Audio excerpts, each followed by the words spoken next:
xam nga tey jii dañ la ne trimestre bu jàll bu ne au plus tard 45 jours après ce trimestre da nga war a def un rapport pour wane trimestre bi jàll noo ko kiwee 45 jours après buñ la nee yow le dernier trimestre de 2024 sa rapport génnagul le premier trimestre de 2025 sa rapport génnagul donc tu es en retard de 2 trimestres 2 trimestres égale 6 mois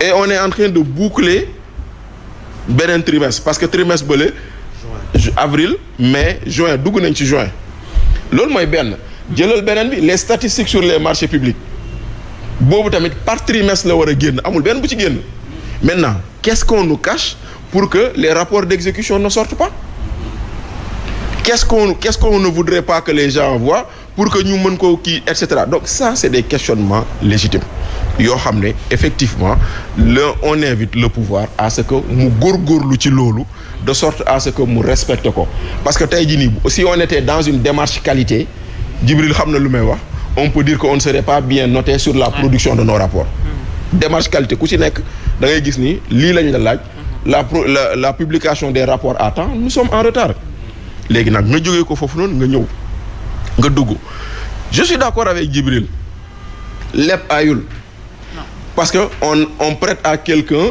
sur qui on a des présupposés que yor na weccet am na yaakaar nañ ni moom lu ñu koy lebal mën na ko fay ndaxte tey bu Djibril taxawee dem banque ma dem banque Djibril bu indee bulletin de salaire am man awma bulletin de salaire Djibril la ñuy lebal parce que yaakaar nañ ci moom ni am na lu mu ko fayee donc tey jii nii un état ne peut pas être en faillite donc tout le monde va prêter à l'aide c'est tout à fait normal naturel mais le problème c'est qu'est-ce qu'on en fait qu'est-ce qu'on fait de ce qu'on a emprunté c'est la grande question tu vas poser cette grande question et tu vas arriver à cette réponse en un an quels sont les grands travaux qu'on a lancés tu n'en vois pas quels sont les grands travaux qu'on a inaugurés tu n'en vois pas donc ce que nous avons emprunté ça nous a servi à faire du fonctionnement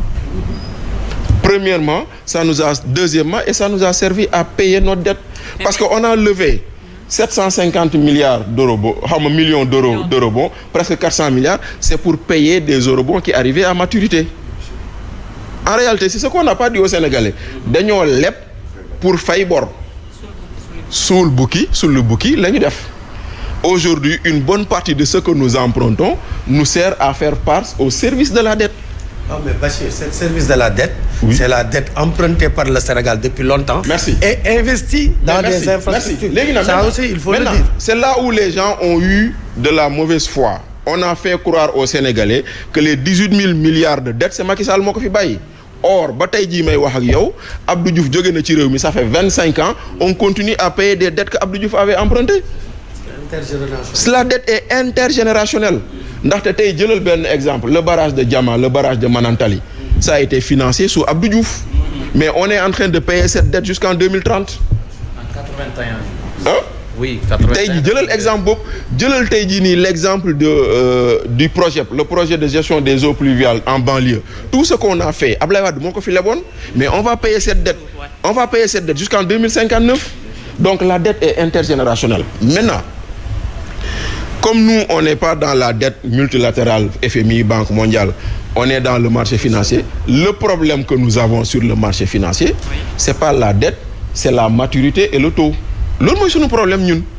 On emprunte à des taux très élevés avec des maturités très courtes. Très courtes.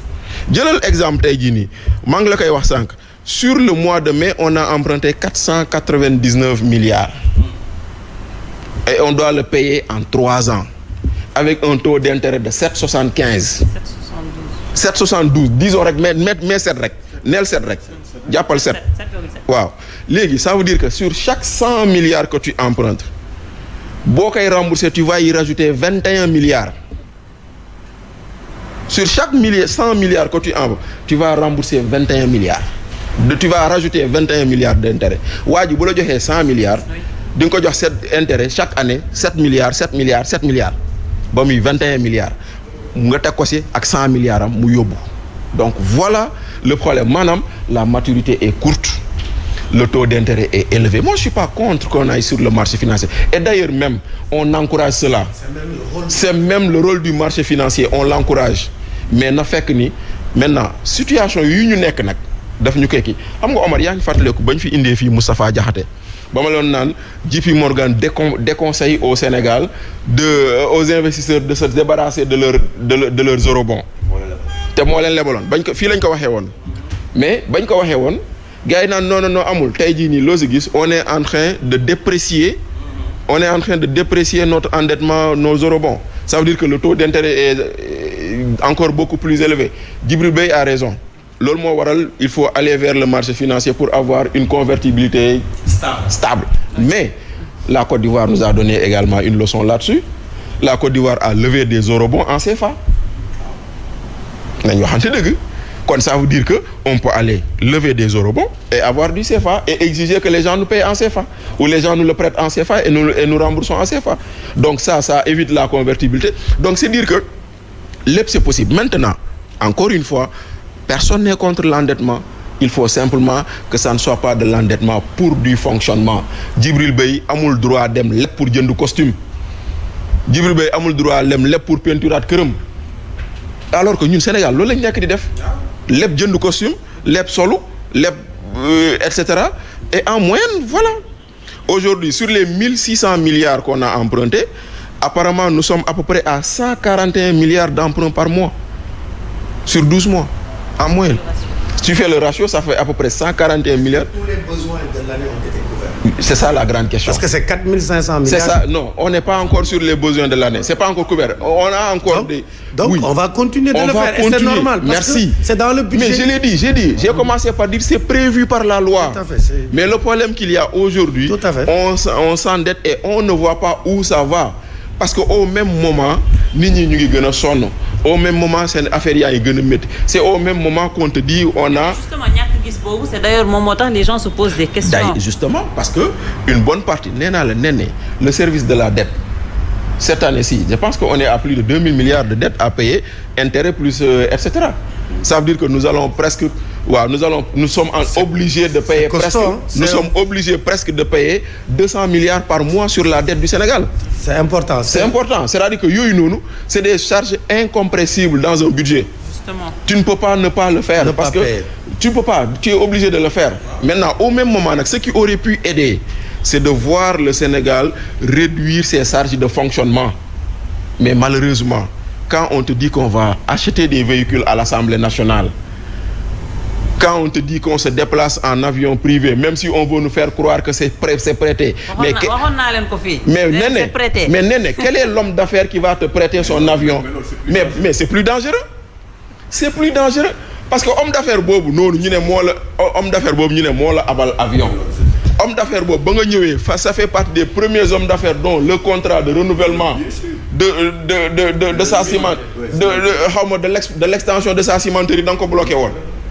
Mais aujourd'hui mais muy noonu kon nag c'est-à-dire que aujourd'hui leb boobu noonu c'est encore pire que louer. Bien sûr. C'est pire que louer, c'est plus grave. Djibril sait de quoi je parle. Un homme d'affaires, c'est pas un philanthrope. Même quand il donne quand il fait du sarahé, même quand il fait du sarahé, il y a de l'intérêt. Il attend quelque chose en retour. Ils ont tout, mais ils ont la vérité. Qu'ils ont loué. Mais ils auraient dû dire qu'ils ont loué. Moi, je préfère ça. Mais dañ leen ko abal. Boobu moo gën a dangereux. Le conflit d'intérêt va être là. Maintenant, demain, quel que soit l'avantage que cette cimenterie obtiendra dans ce pays, on fera un lien avec le prêt de cet avion-là ou la mise à disposition de cet avion.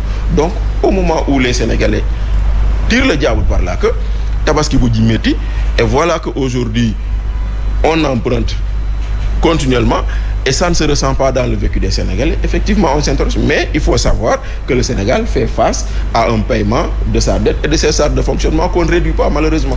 D'accord. Après dinaa ñëw ci bay par rapport à comment l'État supporte tout ça, mais dinañ ci revenir. Omar, par rapport à cette dette justement. Économie bi moo nërmeel. Suñu économie. Rëyul wax boobu.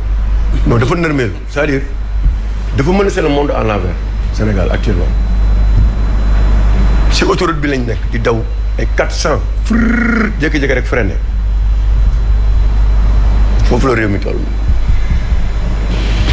et pire ñoom da nga leen di waxal lu xamante ni ne dinañ ñëwaat ci interpellation Bougane.